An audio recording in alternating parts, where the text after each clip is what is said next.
कसरी बाँच्नु अब कसरी बाँच्नु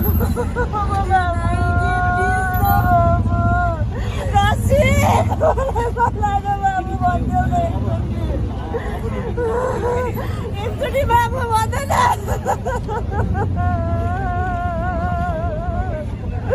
मेरो बाबु बाबु भन्दैन एकचोटि बाबु भन्छ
लाउनु यो माला खोल्नु पर्दैन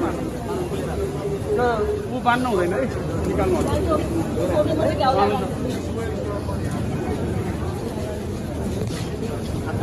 ल अहिले अलिकति उता कहाँ जान्छु भन्नुभयो बाहिर जान्छु भनेर आन्दोलन गरेर आउँछु एकचोटि हेरेर पछि खानु भइहाल्छु नि भनेर गयो आमालाई अनि नजान भनेर त भनिहाल्छ आमाहरूले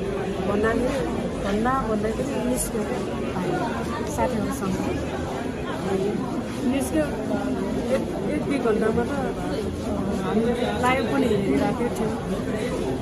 एक दुई घन्टामा त साथीहरूलाई खबर गऱ्यो क्या हामीले लाइभ हेर्दाखेरि पनि आफ्नो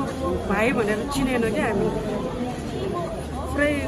मुखमा लाएर चाहिँ बोल्यो अनि हिजो पोस्टमार्टमको लागि सबै रिपोर्टको लागि चाहिँ उहाँहरूले चेकअप गर्दाखेरि चाहिँ दुईवटा गोली नै लागेको रहेछ कि एउटा चाहिँ यहाँबाट भएर घाँटीबाट निस्किनु भयो एउटा चाहिँ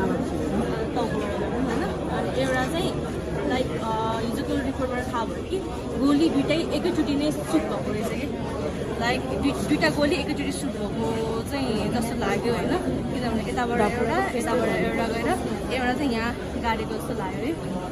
अरे हिजो यस्तो सबै भित्र नै चेक गर्दाखेरि चाहिँ यता दाँतको तलपट्टि पनि पुरा हामीले फाल्टो देख्यौँ कि